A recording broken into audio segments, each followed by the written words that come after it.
नमस्कार दोस्तों, acupuncture teacher मैं रमेश रजनी आज के इस अंक में आप सभी का स्वागत करता हूं। आज की इस वीडियो में समझेंगे ब्लड प्रेशर को, साथ ही यह समझने का प्रयास करेंगे कि सबसे कॉमन एक्यूप्रेशर पॉइंट जो हाई ब्लड प्रेशर में इस्तेमाल किए जाते हैं वो कौन से हैं। और दोस्तों, क्योंकि हाई ब्लड प्रेशर किसको किस वजह से है, ये एक स्पेसिफिक ट्रीटमेंट हो जाता है, तो उसके लिए थेरेपिस्ट के पास जाना पड़ता है। तो दोस्तों, कॉमन वो कौन से पॉइंट्स रहेंगे जिसको घर बैठे आप सब कर सकते हैं, इस वीडियो में हम लोग जानने वाले हैं। तो चलिए दोस्तों शुरू करते हैं। पर उससे पहले आप सभी से आग्रह है कि अगर आप इस चैनल पर नए हैं तो इसको सब्सक्राइब कीजिए दोस्तों, और पसंद आता है वीडियो को लाइक कीजिए, शेयर कीजिए। तो चलिए देर न करते हुए शुरू करते हैं और समझते हैं सबसे पहले ब्लड प्रेशर को। ये हार्ट, ऊपर हेड, हैंड,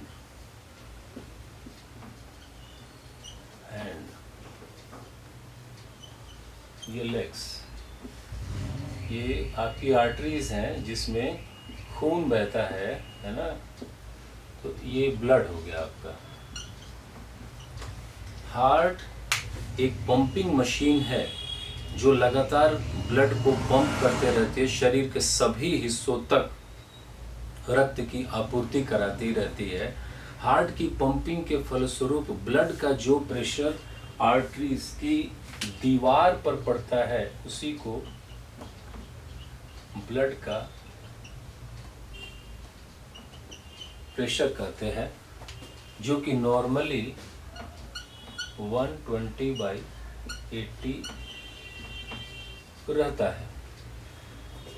ये 120 जो ऊपर वाला है इसको सिस्टोलिक प्रेशर बोलते हैं। इस समय आपका हार्ट कॉन्ट्रैक्ट होता है, शरीर के सभी हिस्सों तक रक्त की आपूर्ति कराने के लिए, पहुंचाने के लिए। ये उसी के समान है जैसे मुंह में कुल्ला भर लीजिए और दूर तक अगर आपको फेंकना हो तो गाल कैसे जोर से आप पिचकाएंगे तो ज़्यादा प्रेशर लगता है उस समय। ये इस समय हार्ट कॉन्ट्रैक्ट होता है तो उसमें से ब्लड निकलता है और शरीर के सभी हिस्सों तक पहुंचता है, इसलिए ज़्यादा रहता है। इसको सिस्टोलिक प्रेशर बोलते हैं। धड़कनों के बीच में जब ये रिलैक्स होता है उस समय आर्टरीज की वॉल पर प्रेशर घट जाता है, कम रहता है, तो वो 80 रहता है। ये डायस्टोलिक प्रेशर है। किसी कारण से जब ये बढ़ करके 140/90 या इससे एबव जब रहने लगता है तो इसको हाई ब्लड प्रेशर मान लिया जाता है। तो किसको किस वजह से है ये कहना अलग है, कठिन थोड़ा रहता है, पर उसका पता करना पड़ता है कि उसको किस वजह से है। क्योंकि इसकी वजह की बात करेंगे तो कई लोगों को उनके खान पान में ज़्यादा नमक खाने की आदत देखी जाती है, कुछ लोग को ऑयली फैटी चीज़ें खाने की आदत देखी जाती है जो आपकी आर्टरीज को नैरो करती हैं और उसके वजह से ब्लड का प्रेशर बढ़ जाता है, ब्लड प्रेशर देखने को मिलता है। इसी तरह से नमक का अधिक सेवन भी ब्लड प्रेशर को बढ़ा देता है। साथ में जिनको ओबेसिटी है, हार्ट पर प्रेशर पड़ता है, उसके वजह से ब्लड प्रेशर रहता है। किसी को दवाओं के साइड इफ़ेक्ट या पेन किलर खाने के बाद किसी को ब्लड प्रेशर हो सकता है। ऐसे ही अल्कोहल या निकोटीन की जो मात्रा रहती है, जैसे स्मोक वगैरह कोई करता है, उसके वजह से आर्टरीज अपना लचीलापन खोती हैं और वो कॉन्ट्रैक्ट होती है, जिसके वजह से उनको ब्लड प्रेशर होता है। ब्लड के फ्लो के जाने में बाधा उत्पन्न होती है, ब्लड प्रेशर देखने के लिए मिलता है। हार्मोनल इम्बैलेंस होकर के भी ब्लड प्रेशर होता है, जैसे किसी को थायराइड वगैरह की प्रॉब्लम है।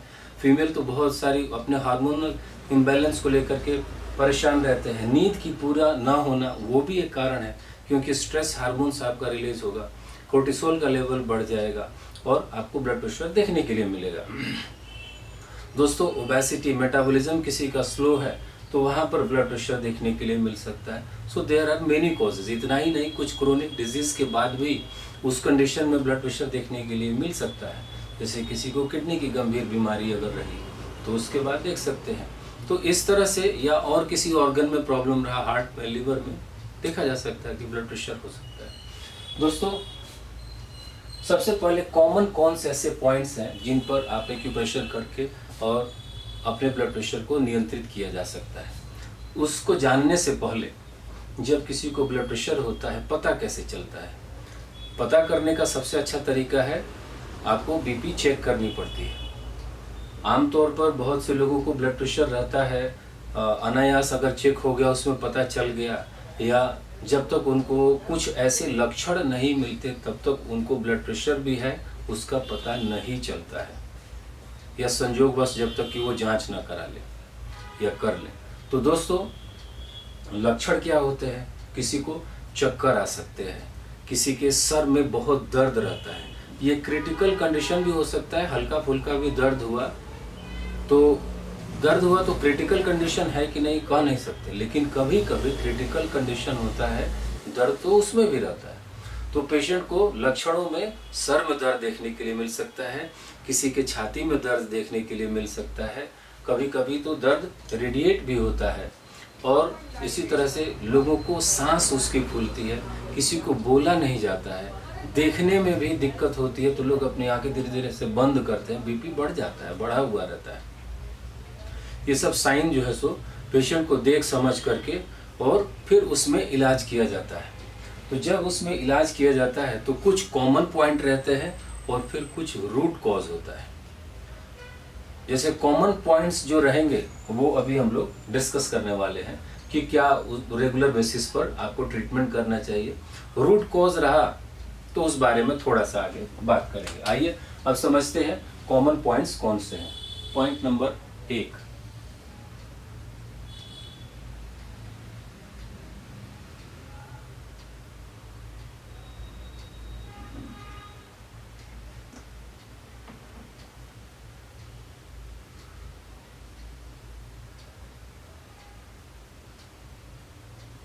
तो पहला पॉइंट है गॉल ब्लैडर 20, GB20।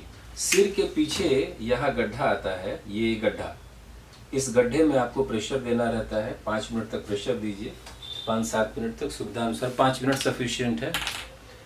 या आपको पॉइंट बता दे रहे हैं सिंप्लीफाइड फॉर्म में। एक मैग्नेट अगर आप लगा सकते हैं तो दोनों हाथों में एक मैग्नेट लगाइए। मैग्नेट कौन सा लगाना है दोस्तों? ये येलो वाइट मैग्नेट रहता है, इसको ब्यूल मैग्नेट बोलते हैं। ये इस तरह से दिखता है, उसको डॉक्टर टेप पर आपको ऐसे लेना है। ये पॉइंट है हाथ के अंगूठे में, अंगूठे के जोड़ से जस्ट ऊपर, और नेल प्लेट की इस लोअर कॉर्नर की सीध में दोस्तों, और इस जॉइंट से जस्ट ऊपर ये बिंदु लोकेटेड है। बायलेटरल ये पॉइंट है दोस्तों, दोनों हाथों में इस बिंदु को आपको लगाना है और इस पर करना है उपचार। तो इसको 8-10 घंटे ऐसे रेगुलर रखिए, और जब ज़्यादा अगर लगता है किसी को कि बीपी ज़्यादा है तो 12-15 घंटे भी अकॉर्डिंगली रखा जा सकता है, वरना अदरवाइज रोज दिन रात भर आप इसको लगा कर रखिए। वैसे अपनी सुविधा अनुसार कभी भी रख सकते हैं। पॉइंट नंबर 2, पैर का तलवा।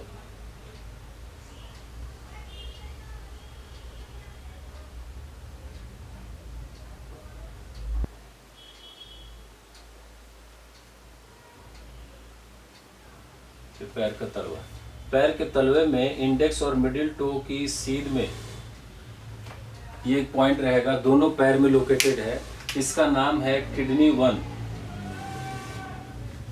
इस पर आपको प्रेशर देना है। साथ में पैर की जो टिप्स रहती है, हाथ की टिप्स रहती है, इस पर भी प्रेशर दीजिए, और जो सेंसिटिव लगता है उस पर 1-8 मिनट थोड़ा ज़्यादा प्रेशर दीजिए।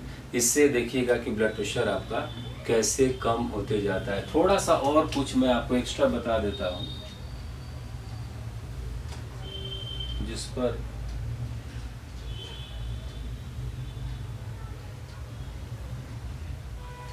ये नोज की सीध में ये हेयर लाइन, ये बाल है, बाल से यहाँ पर पीछे आइए, ये पीछे आना है। कितना? 5 गुण, 5 गुण इस पॉइंट पर आना है। इस पॉइंट से एक अंगूठा पीछे, एक अंगूठा आगे, एक अंगूठा बाएं, एक अंगूठा दाएं, चारों डायरेक्शन में अच्छा, हर पेशेंट का उसी के हाथ का अंगूठा मेजर करना है। ये अंगूठे की चौड़ाई 1 कुन मानी जाएगी। जिस पेशेंट का इलाज करना है उसी के अंगूठे की चौड़ाई लेनी है।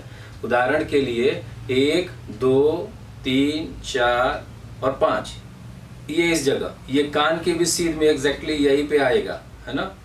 तो यानी कि यहां से एग्जैक्टली ये यहीं पे आएगा। ये पॉइंट है, ये सेंटर वाला, ये पॉइंट है GV20, है ना।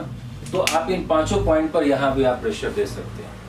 ये तो हुआ ये बात। और दोस्तों, अगर इमरजेंसी हुआ, जैसे किसी को छाती में बहुत ज़्यादा दर्द होता है, और दर्द होता है तो वो दर्द जो है सो हाथों तक भी कभी चले जाता है, तो हार्ट को सेव करना ज़्यादा ज़रूरी रहता है। एक पॉइंट को मैं आपको स्पष्ट कर रहा हूँ। तो दोस्तों, दोनों हाथों में इस पॉइंट की लोकेशन है स्मॉल फिंगर में अंदर की तरफ, दोनों हाथ में अंदर की तरफ नेल प्लेट के लोअर कॉर्नर के सीध में, यहाँ पर ये पॉइंट लोकेटेड है। इसको प्रिक किया जाता है। पॉइंट मैं आपको इसको प्रिक किया जाता है। जो लेंसेट होता है उसको इसमें चुभाते, इसको साफ करके, स्प्रिट से साफ करके, और इसमें रक्त की कुछ बूंदें निकालते हैं। इससे जो है सो इमीडिएटली ब्लड रिलीज करने से इसको प्रोटेक्ट किया जा सकता है। फिर आपको समय लग जाता है, मिल जाता है आसानी से, जहाँ भी डॉक्टर के पास लेके जाना है लेके आप जा सकते हैं।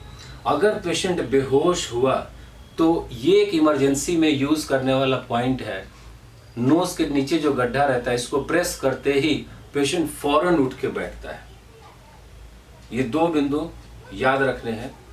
ब्लड प्रेशर जब बहुत ज़्यादा हो तो पैर के तलवे में इस पॉइंट को साथ में इसको प्रेस करना है, और आप देखिएगा कैसे बीपी आपका नॉर्मल रहता है। रेगुलर बेसिस पर इन बिंदुओं पर, अगर इसको भी छोड़ दीजिए, इसको भी छोड़ दीजिए, रेगुलर बेसिस पर बाकी के जो पॉइंट्स हैं उन पर प्रेशर देने से किसी का भी ब्लड प्रेशर नियंत्रित रहता है। साथ में कॉज के ऊपर आपको काम करना रहेगा। कॉज के रूप में, जैसे कोई ऑयली फैटी चीज ज्यादा खाता है, वहां सुधारिए। जो लोग एक्सरसाइज नहीं करते हैं, एक्सरसाइज करना शुरू कीजिए। इसी तरह से जो लोगों को ऐसा रहता है कि ओबेसिटी है, हार्मोनल इम्बैलेंस है, थायराइड की प्रॉब्लम है, जिसको जो चीज़ है तो किस में क्या खाना है नहीं खाना है, वहाँ पर सुधारिए। नमक ज़्यादा खाते हैं उसको अपना ठीक कीजिए।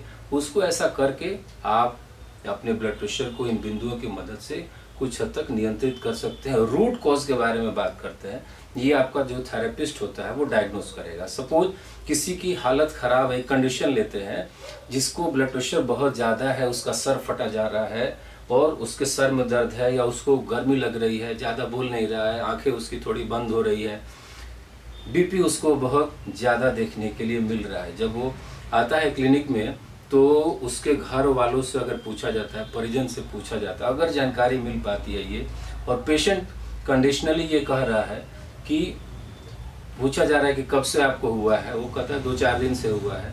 केस हिस्ट्री में यह अगर फाइंड हुआ कि किसी ने कहा लड़ाई झगड़े के बाद ऐसा इसको ज़्यादा हो गया है, तो there is a good chance कि लिवर फायर एक्सेस हो सकता है।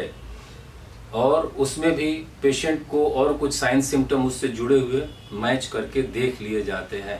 जैसे आँखों में किसी को दर्द होता है, सर में दर्द तो है ही, ब्लड प्रेशर ज़्यादा तो है ही है, तो उसमें रोगी को मुंह सूखता है, प्यास लगती है, कॉन्स्टिपेशन भी हो सकता है, किसी के कान में सीटी भी बज रही होती है। ज़रूरी नहीं है, पर अकॉर्डिंगली जीभ निकाल के देखते हैं तो जीभ की जो ये साइड है ये अगर लाल रंग की है, या इसके ऊपर उभार वाले दाने हैं, या पेशेंट को 2-4 दिन से अगर नींद नहीं आई है, तो देखा जा सकता है कि उसको हार्ट की भी तो कोई प्रॉब्लम तो नहीं है कि उस वजह से उसको हुई है, या सिर्फ उसको नींद नहीं आई है, स्ट्रेस की वजह से, किस वजह से है, तो उसके अकॉर्डिंगली किस पर ट्रीटमेंट करने की ज़रूरत है। क्योंकि कभी हार्ट पर करने की आवश्यकता होती है, कभी लीवर पर, कभी स्प्लीन पर, किस पर कहा जाए वो देखने की बात होती है। तो दोस्तों, इस वीडियो में हमने उन कॉमन पॉइंट्स को जाना और जिस पर उपचार करने से ब्लड प्रेशर को नियंत्रित किया जा सकता है। साथ ही कहाँ पर अपने लाइफ स्टाइल में सुधार करने की ज़रूरत है उसको ज़रूर करना चाहिए। योग प्राणायाम जरूर करनी चाहिए।